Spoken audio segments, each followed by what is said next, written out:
É incrível pensar que a atenção humana na internet hoje tem um prazo de validade de, sei lá, exatos 5 segundos. Tipo, se uma ideia, uma história ou até um produto não provar o valor ali imediatamente, a informação simplesmente deixa de existir para quem está do outro lado da tela. Com certeza. O ambiente digital deixou de ser aquele espaço de navegação passiva de antigamente, sabe?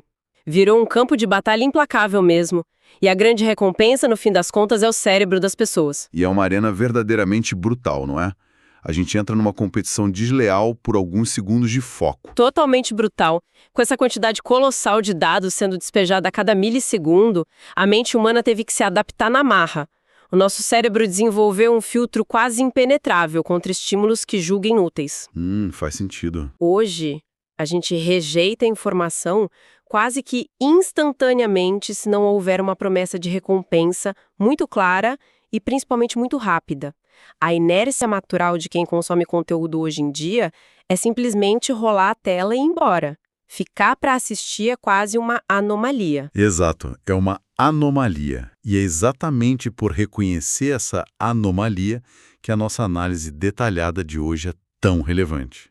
O material que a gente tem na mesa se chama Manual Final de Roteiro e Storytelling. Nossa, esse documento é fascinante.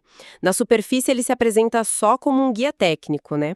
Um guia focado na criação de conteúdo para a internet, com um foco bem grande no YouTube. Sim, e ele dá uma atenção super especial para canais de anime e cultura pop. Aqueles canais do estilo da Matriz Geek. Ah, sim. A Matriz Geek é o exemplo perfeito aqui. E só para deixar claro para quem está ouvindo e talvez não esteja totalmente familiarizado com o termo, essa Matriz Geek engloba aquele formato de vídeo-ensaio incrivelmente bem editado. Tem narrativa super densa sobre filmes, séries, animes. E são vídeos longos, né? Exatamente. Vídeos que conseguem prender o olhar por 20, às vezes 30 minutos, sem que o tempo pareça passar para quem está assistindo. O ritmo é absurdo. Certo, vamos desempacotar isso. Vamos lá. O que é fascinante sobre esse documento é que a missão central dele não é discutir qual câmera comprar ou, sei lá, qual software de edição usar. Longe disso. É um foco muito mais interno, digamos assim. Exato. Esse manual funciona na prática como um verdadeiro tratado sobre a psicologia da atenção moderna. O que a gente tem aqui é literalmente uma engenharia reversa das mecânicas que forçam o cérebro a grudar em uma tela. É uma ciência pura, né? Uma ciência. É uma fórmula rigorosamente testada, baseada apenas naquilo que mais aumenta a retenção e gera viralização de fato. E o ponto mais intrigante dessa discussão, na minha opinião, é que as técnicas dissecadas nessas páginas vão muito além dos vídeos de cultura pop. O raciocínio por trás disso é até simples. Sim, se a técnica funciona para prender atenção num ensaio de 30 minutos sobre anime, ela serve para outras coisas. Com certeza. Se essas táticas têm o poder magnético de manter as pessoas vidradas numa jornada de um personagem desenhado, elas também carregam o código para comunicação eficiente em qualquer esfera. Verdade. Seja para quem precisa apresentar um projeto complexo em uma reunião de negócios chata, ou vender uma ideia inovadora para investidores. Ou, olha só, simplesmente estruturar uma história melhor numa conversa de jantar com os amigos. Isso é muito real. A arte de se comunicar parece ter virado uma ciência extremamente calculada, baseada em métricas inflexíveis. Totalmente. Toda a experiência narrativa começa com um convite, né? Mas as regras desse convite mudaram bastante. Mudaram demais. O manual começa definindo o que ele chama de zona vermelha. Essa zona abrange os primeiros 30 segundos gerais de qualquer vídeo ou narrativa. 30 segundos parece pouco, mas na internet é uma eternidade. E o pior é que a janela de oportunidade real dentro dessa zona vermelha é assustadoramente mais curta que isso. Espera, mais curta que 30 segundos? Muito mais. O documento é categórico. Para formatos dinâmicos, tipo os shorts ou vídeos curtos em geral, a decisão de permanecer ou pular o vídeo acontece na marca de 3 a 5 segundos. Nossa! Pois é. E em vídeos longos, isso sobe para míseros 5 a 10 segundos, no máximo. Esse é o primeiro e mais absoluto pilar de todos, que eles chamam de o gancho forte. Cara, 3 segundos é literalmente o tempo de puxar o ar e respirar. Se a premissa não fincar raízes na mente de quem está assistindo nesse curto intervalo, acabou. Exatamente. Não tem segunda chance. E o documento traz um exemplo muito didático para ilustrar como isso funciona na prática, usando justamente aquele nicho de anime que a gente comentou. O exemplo do Dragon Ball, né? Esse mesmo. Um exemplo de gancho fraco e, totalmente ineficiente seria abrir o vídeo dizendo simplesmente: hoje vamos analisar a história de Dragon Ball. É muito morno. Demais, é puramente descritivo. Essa frase não exige absolutamente nada de quem a escuta. A pessoa não é instigada. O cérebro processa isso como um aviso de leitura dinâmica. Exato. Agora, o gancho forte que o manual sugere entra batendo de frente. A frase muda para: essa cena de Dragon Ball muda tudo e quase ninguém percebeu. A diferença de peso entre essas duas frases é formidável. E a diferença, na verdade, reside na forma como o nosso cérebro processa essas duas informações. A primeira frase apenas anuncia um tópico, de forma seca. Sim, tipo um índice de livro escolar. Isso. O cérebro processa e pensa: beleza, é um resumo, se eu quiser eu procuro depois, não tem urgência nenhuma. Nenhuma urgência. A segunda frase, no entanto, é uma anomalia narrativa. Ela cria um mistério imediato. Ela levanta aquela suspeita de que existe um conhecimento super valioso que a grande maioria das pessoas simplesmente ignorou. E faz a promessa de uma revelação iminente, né? Tipo, vou te contar um segredo agora. Isso, psicologicamente, isso ativa a famosa lacuna de curiosidade.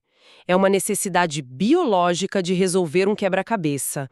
O objetivo de um gancho inicial nunca é informar os detalhes técnicos do conteúdo. Ah, entendi. O objetivo é paralisar o polegar de quem está com o celular na mão.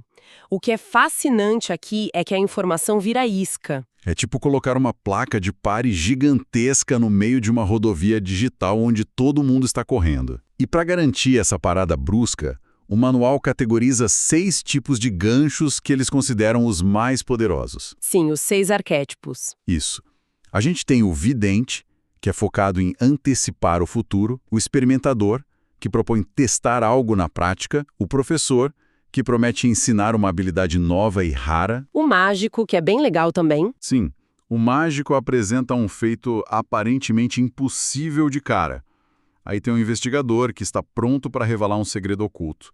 E, por fim, o contrário, que ataca direto uma crença bem estabelecida. Esse do investigador fica bem claro no exemplo do Dragon Ball que você deu, com a ideia de desvendar uma cena escondida. Com certeza.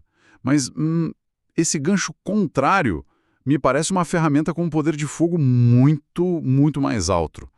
Tipo, por que desafiar uma crença de quem escuta funciona de um jeito tão eficiente assim? Olha, funciona tão bem porque o gancho contrário mexe diretamente com o nosso instinto mais primitivo de segurança e coerência. Como assim? Pensa bem. Se uma narrativa começa afirmando algo do tipo: o hábito de produtividade que todo especialista recomenda está, na verdade, destruindo a sua capacidade de foco. Nossa, isso pega pesado. Pega porque entra em choque frontal com uma crença aceita por quase todo mundo. Quando uma crença fundamental nossa sofre uma ameaça direta, o mecanismo de alerta do cérebro simplesmente dispara. A pessoa não consegue ignorar a ameaça. Exato. A reação instintiva é parar e processar aquela informação na hora. Nem que seja só pelo desejo oculto de discordar do vídeo e provar que aquela afirmação absurda está errada, sabe? A pessoa fica por pura raiva querendo refutar o criador do vídeo. Exatamente. O cérebro simplesmente não tolera ameaças à sua visão de mundo sem fazer uma investigação mínima. É um gatilho evolutivo super profundo sendo hackeado para reter a atenção nos primeiros segundos. Cara, que loucura! Mas, peraí. Me surge uma dúvida enorme agora. Ler sobre esses gatilhos, usar fórmulas como quase ninguém percebeu, ou ficar ameaçando crenças da galera de propósito. Sei onde você quer chegar. É porque isso soa perigosamente idêntico àquele clickbait barato que a gente vê o tempo todo e que frustra as pessoas diariamente nas redes sociais. Qual é a fronteira exata entre dominar a psicologia para contar uma boa história e apenas usar uma armadilha verbal enganosa? Essa é a pergunta de $1 milhão. O que é fascinante analisar aqui é entender que a linha que separa o gancho magnético da armadilha do clickbait barato não está na agressividade da frase inicial. Não. Está onde, então? está na arquitetura do que vem depois dela. Todo gancho forte, por definição, é uma promessa de valor altíssimo. O clickbait ruim se manifesta quando o conteúdo subsequente falha miseravelmente em entregar o que foi prometido lá no início. Entendi. A promessa tem que ter lastro. Exato. Se a cena de Dragon Ball que foi prometida no início realmente não alterar a perspectiva da história inteira e for, sei lá, apenas um detalhe relevante de animação esticado por 10 minutos... A audiência percebe na hora. E percebe como fraude. A quebra de confiança faz a taxa de retenção despencar a zero instantaneamente. A pessoa sai do vídeo e nunca mais volta. O manual ensina a criar expectativas altíssimas na zona vermelha. Mas cobra o preço depois. Sim, ele condiciona essa expectativa à existência de um roteiro meticulosamente desenhado para pagar essa dívida com o público. O cumprimento rigoroso da promessa é o que separa o engano barato da verdadeira maestria narrativa. Faz todo sentido. A promessa precisa de lastro real, senão a casa cai. Então, beleza. O gancho inicial acerta o alvo, a atenção foi capturada com sucesso e a porta de entrada foi cruzada ali na zona vermelha. A primeira barreira foi rompida. Mas conseguir essa parada inicial é apenas vencer a primeira batalha do dia. A internet ensina diariamente que a paciência das pessoas evapora numa velocidade absurda. Evapora em segundos. Pois é, como impedir que os olhos daquela pessoa procurem outro estímulo 10 segundos depois, assim que aquela primeira faísca da novidade apagar? É aqui que o manual tira a gente da zona vermelha e joga no colo do desafio constante da famosa zona amarela. A zona amarela é o que separa os amadores dos profissionais. É, sem dúvida, o verdadeiro campo minado da retenção de conteúdo. Capturar a atenção com um susto é fácil, se comparado ao trabalho colossal de mantê-la. O cérebro cansa rápido, né? Muito rápido. O cérebro humano se habitua com novos estímulos numa velocidade alarmante. Então, depender apenas da curiosidade gerada lá no primeiro segundo de vídeo é receita certa para o fracasso a longo prazo. Tem que ficar realimentando a fogueira. Tal que sustenta essa fase é o que eles chamam de curiosidade constante. E a ferramenta tática principal que o manual sugere para isso são os famosos mini-ganchos. Os mini-ganchos. A forma como o documento articula isso traz à mente uma imagem muito clara de alguém tentando escalar um paredão de pedra enorme. Como assim, um paredão? Tipo, durante uma escalada difícil, se a pessoa olhar diretamente para o topo da montanha o tempo todo, isso causa vertigem e exaustão mental na hora. A pessoa trava. Faz sentido. A meta parece distante demais. Exato. Então a pessoa foca apenas no próximo ponto de apoio. Foca no próximo buraco para colocar a mão, no próximo degrau. O manual sugere exatamente isso para a entrega da informação. Distribuir aos poucos. Isso. O roteiro não pode despejar o conhecimento todo de uma vez só, como se fosse um balde d'água. Em vez disso, ele vai construindo revelações parciais. O texto até menciona uma técnica de usar frases de transição que dão aquela puxada de tapete em quem assiste. As frases de quebra de expectativa. Sim, frases do tipo, mas o fator que realmente mudou o jogo ainda está por vir, e ele é bem pior do que parece. E eles batizam essa dinâmica no roteiro de efeito Netflix. Nossa, o efeito Netflix é a metáfora perfeita para descrever esse fatiamento do engajamento. Pensem como uma grande produção de streaming funciona hoje em dia. Eles nunca entregam o ouro no começo. Nunca.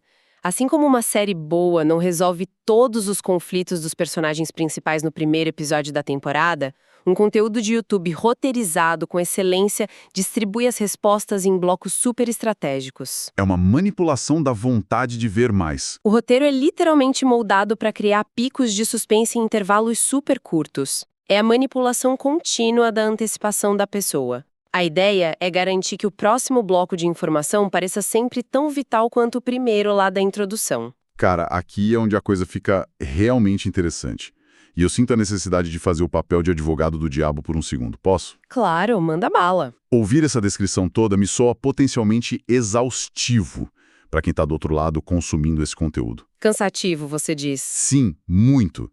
Ficar sendo bombardeado com provocações de suspense a cada minuto, lidando o tempo todo com transições do tipo, mas espere, o pior ainda não passou, isso não corre um enorme risco de frustrar quem está assistindo? É um ponto válido. Existe um limite muito claro entre manter o interesse vivo ali na tela e causar uma fadiga mental gigantesca pelo excesso de adiamentos. Não existe.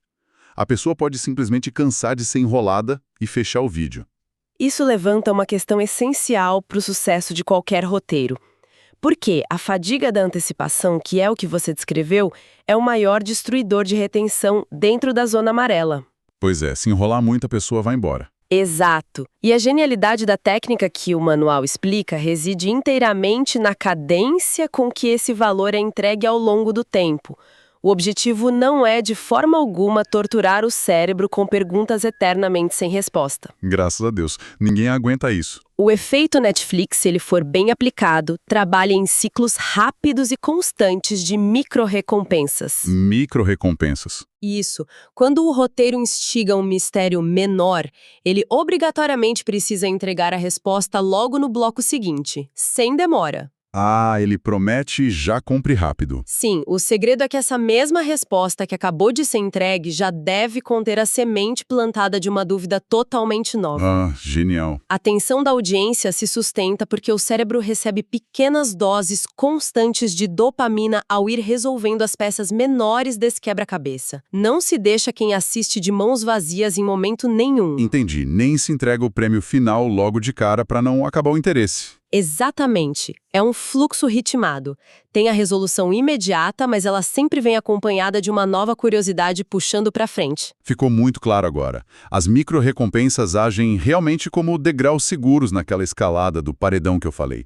O cansaço não vem porque você sente que está avançando na jornada. Perfeito, você sente o progresso. No entanto, ganchos friamente calculados e essas transições de suspense parecem representar só a mecânica do processo, sabe? É o lado lógico da coisa. É o exoesqueleto da tensão.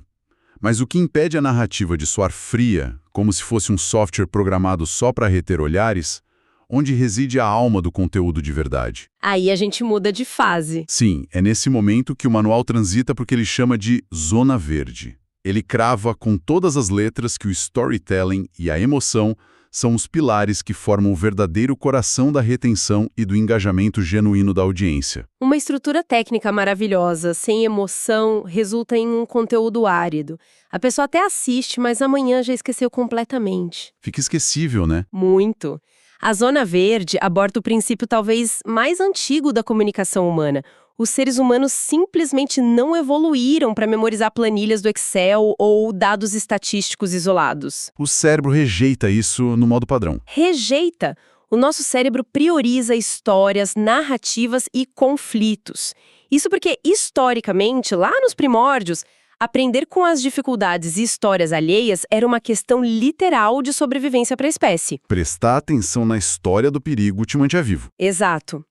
Portanto, a regra de ouro irrefutável do manual determina que a explicação direta e técnica de um fato deve sempre ser substituída pela construção de uma história envolvente em torno desse mesmo fato. E a diferença cristalina entre ler as especificações técnicas de um motor de um carro e viver de fato a experiência de estar ao volante. Nossa, ótima analogia. Pensa bem, o manual de fábrica de um carro lista lá o torque, a compressão dos cilindros, a pressão exata dos pneus em libras. É pura informação utilitária. Sim, e esses dados têm muita utilidade prática, claro. Mas eles não aceleram o pulso de ninguém. Ninguém fica emocionado lendo sobre a pressão do pneu. A menos que seja um mecânico muito apaixonado. Verdade. Mas aplicar o storytelling, segundo o documento, é pegar quem está escutando, colocar essa pessoa no banco do passageiro de um carro esportivo e acelerar a 120 km por hora. É colocar o público na cena. E não é só acelerar. É fazer isso em uma rodovia chuvosa, à noite, e fazer o pneu do carro derrapar violentamente na curva. A informação crua sobre a força e o perigo do carro ainda está ali presente. Mas agora ela é uma vivência física sentida. Não é mais uma teoria abstrata. Não mesmo. E para colocar essa máquina narrativa em movimento constante, o documento estipula que você precisa de 4 elementos inegociáveis. São eles: personagem, problema, conflito e transformação. E olha, dentro desses 4 elementos, tem uma distinção cirúrgica que o manual faz e que, para mim, muda completamente o jogo da criação de conteúdo. Qual distinção? A diferença conceitual profunda entre problema e conflito. Muito roteirista confunde os dois. Ah, interessante. Explica melhor. Um problema é meramente um acontecimento indesejado na linha do tempo. Usando a sua própria analogia da rodovia, o problema é simplesmente o pneu do carro murchou. Certo. É um fato, um obstáculo. Sim, é um obstáculo, mas só o pneu murcho, sozinho, não prende a atenção da audiência por muito tempo. O conflito, por sua vez, é o contexto opressivo que transforma esse problema técnico em uma verdadeira panela de pressão emocional. Entendi. É o que piora a situação toda. Exato. O conflito seria: o pneu murchou, o carro perdeu controle à noite, numa estrada de terra sem iluminação nenhuma, o celular do motorista ficou sem bateria para pedir socorro e, de repente, há algo estranho escondido no escuro da floresta ao lado. Cara, a tensão vai para as alturas. Viu a diferença? O problema apenas inicia o evento na história. O conflito é que adiciona a camada de perigo, a urgência de tempo e todo o peso emocional da cena. É a fricção, né? É a fricção constante gerada pelo conflito que impede os olhos das pessoas de desviarem da tela. Elas ficam aguardando ansiosamente pela transformação, que é justamente a resolução catártica dessa jornada toda. O combustível real que alimenta o fogo desse conflito que você descreveu são as emoções induzidas. O texto cataloga algumas emoções muito específicas que, quando são bem aplicadas, simplesmente inflamam as taxas de retenção dos vídeos. Eles listam emoções bem diversas, não é? Sim, a lista principal tem nostalgia, surpresa, tensão, esperança e humor. E o que chama muito a minha atenção lendo o manual é o contraste brutal entre elas. Como assim o contraste? Porque de um lado, a gente tem a tensão forte da ameaça e do medo, mas do outro, o texto pede a leveza do humor e até o conforto acolhedor da nostalgia. Como essa oscilação quase esquizofrênica entre emoções de conforto e emoções de alerta extremo consegue blindar a atenção de quem assiste. A resposta para isso está enraizada na forma como a atenção humana entra em colapso e declínio rápido quando exposta à monotonia continuada. Monotonia até na ação? Até na ação extrema. Pensa num filme do Michael Bay. Se o filme apresenta 2 horas ininterruptas de explosões, em volume máximo o tempo todo, sem pausa, o cérebro normaliza aquele estímulo gigante e as explosões passam a ser entediantes. Vira só ruído de fundo depois de um tempo. Exato, vira ruído. A alternância emocional no roteiro é o que impede essa normalização perigosa. Quando a narrativa salta de um momento de altíssima tensão, gerada por um baita conflito, direto para um ponto de alívio suave, provocado por uma sacada de humor inteligente, o cérebro sofre uma espécie de reset. Reset de atenção. Sim, essa montanha-russa química sinaliza lá para a amígdala, que é o centro emocional do nosso cérebro, que aquela informação toda é extremamente relevante para a sobrevivência e não pode ser ignorada de jeito nenhum. Ao ancorar os eventos do vídeo em picos e vales emocionais constantes, quem está ali consumindo o conteúdo deixa rapidamente o papel de observador passivo. E passa a viver a história. Começa a se importar de verdade com o desfecho daquela experiência, né?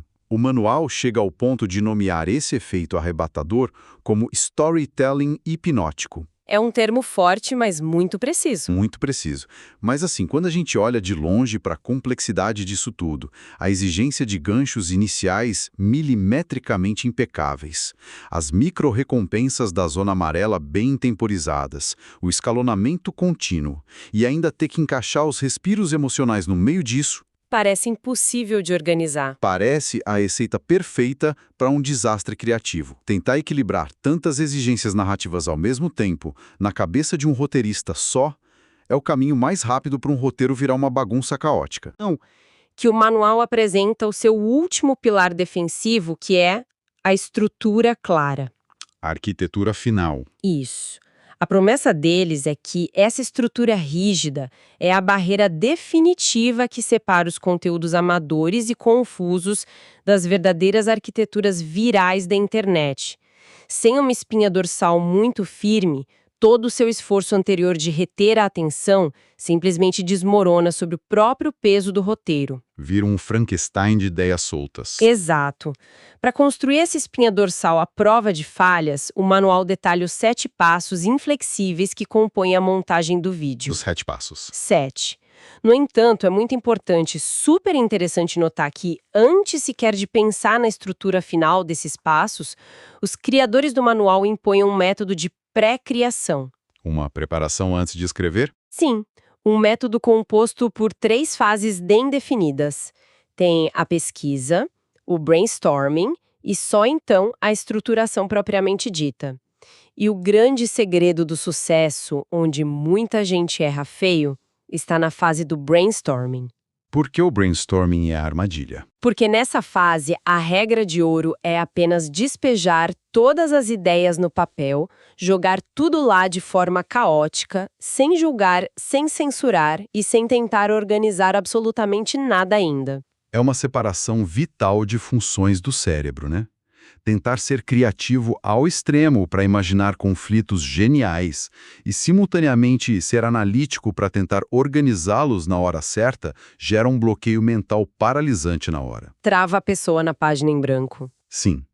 Só depois de ter todas as peças soltas no papel é que o roteiro entra de fato na linha de montagem dos 7 passos. E o percurso traçado flui de um jeito muito lógico. Qual a ordem que eles propõem? O passo 1 é aquele que a gente falou, o gancho inicial, aquela quebra de padrão violenta na zona vermelha. Certo. O passo 2 é o contexto, que serve para dar chão e situar rapidamente quem está assistindo no universo da história. O 3 é o problema inicial, aquela faísca que acende o pavio. O pneu murcho da estrada. Isso. O 4 é o desenvolvimento longo, que é basicamente a subida suada da montanha cheia de miniganchos e efeito Netflix para não deixar ninguém fugir. A zona amarela pura. Exato. E o 5 é o glorioso clímax, a grande revelação final que paga a promessa feita lá atrás no gancho de 3 segundos. Até aí a jornada clássica do herói, quase. É bastante intuitiva essa primeira metade, mas o elemento que realmente gera curiosidade lendo o manual vem logo em seguida do ápice. O 6º passo. Sim, o 6º passo, posicionado estranhamente, ali entre o ápice da história e a despedida final, é o tal do enquadramento. A grande dúvida é, por que, logo depois que a tensão principal acaba e o mistério é resolvido, a narrativa não apenas sobe os créditos finais e vai embora? Por que há essa necessidade técnica de estender o roteiro com uma fase extra de digestão? Essa é talvez a grande sacada invisível dos grandes canais. Se a gente conectar o papel do enquadramento diretamente ao objetivo estratégico da retenção de ponta tonta que o manual prega, a função dele se revela totalmente indispensável. Indispensável por quê? O segredo já não foi revelado? Foi. O clímax realmente encerra o suspense e entrega a resposta prometida lá atrás na zona vermelha. Quando isso acontece, a dopamina da descoberta inunda o cérebro de quem assiste. O problema é que informações isoladas, mesmo as revelações muito impactantes, dissipam super rápido da memória. Entram por um ouvido e saem pelo outro. Exatamente. O enquadramento entra em cena logo depois do clímax para dizer para a audiência: presta atenção, eis o motivo exato pelo qual essa revelação que você acabou de ver é fundamental para o panorama geral da história ou até mesmo para sua própria vida prática. Ah! É a transformação de um fato que é só interessante em um conhecimento palpável e valioso. Ou seja, se o clímax responde ao "o quê" da promessa, o enquadramento carrega nas costas a obrigação de responder ao "e daí?". E daí? Exato. O enquadramento é o que fixa o valor da narrativa na cabeça da pessoa a longo prazo e, sobre uma lente muito estratégica de quem produz conteúdo, ele cumpre uma função tática de ponte emocional brilhante. Uma ponte para a conclusão. Sim, porque ao consolidar o aprendizado e evidenciar na cara da pessoa o valor extremo que acabou de ser entregue de graça naquele vídeo, essa estrutura psicológica desperta um senso fortíssimo de reciprocidade natural.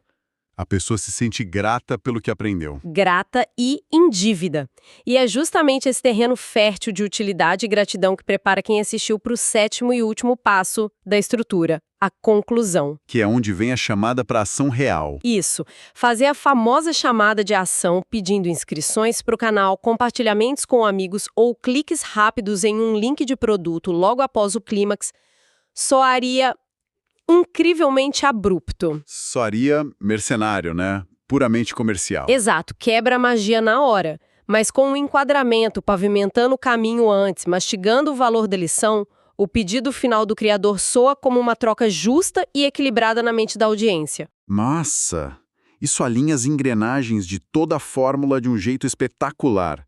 A gente tem um gancho que obriga a parada inicial brusca no feed. Temos a curiosidade constante que sustenta os primeiros passos da atenção vacilante na zona amarela. Tem o storytelling. Sim, o storytelling que injeta a vida real, a empatia e a urgência na informação crua.